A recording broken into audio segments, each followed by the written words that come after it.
High friends, welcome to Sam's kitchen. Friends, आज आहे शुक्रवार, तर आज मी तुमच्याबरोबर शेअर करते टिफिन स्पेशल भाजी नंबर 3, पीठ पेरलेली ढोबळी मिरचीची भाजी। काही टिप्स आहेत, एक सिक्रेट इंग्रेडिएंट आहे, सो व्हिडिओ नक्की शेवटपर्यंत पहा। पीठ पेरलेल्या ढोबळी मिरचीच्या भाजीसाठी आपण ना पावशेर ढोबळी मिरची बारीक चिरून घेतलेली आहे।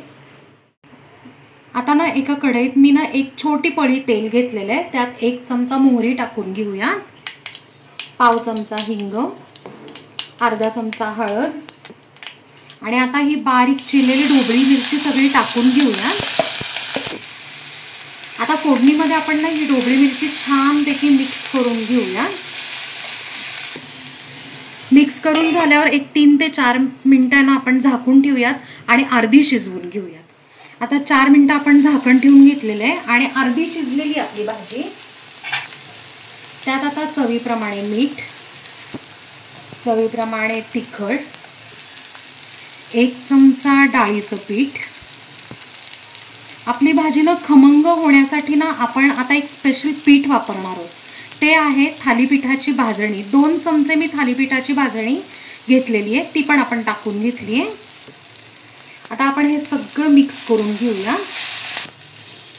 आता पीठ आपण ना एवढ्याच प्रमाणात टाकलेले आहे। जर थालीपीठाची भाजणी नसेल तर तुम्ही ओव्हरऑल फक्त आहे ना 2 चमचे डाळीचं पीठ टाकू शकता, पण थालीपीठाची भाजणी जर टाकली ना तर ऑलरेडी ती आपण कडधान्य किंवा धान्य भाजून केलेली असते, त्यामुळे पचायला पण हलकी होते आणि आपली भाजी सुद्धा खूप छान खमंग अशी लागते। आता आपण शेवटी काय करणार आहे, अगदी अर्धा चमचा तेल असं कडेने सोडून घेणार आहे आणि परत आता एक 2 ते 3 मिनिटं आपण झाकण ठेवून घेऊ, म्हणजे व्यवस्थित आपली भाजी शिजेल।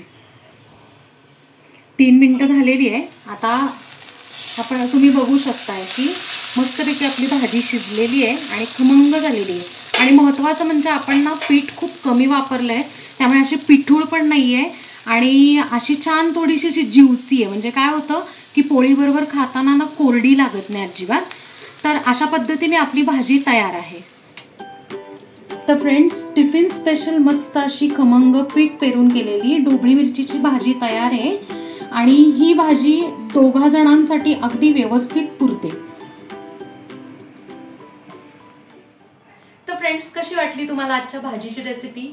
आहे ना मस्त आणि थोडीशी वेगळी सुद्धा आहे आणि महत्त्वाचं म्हणजे पोळीबरोबर कोरडीही पडणार नाही।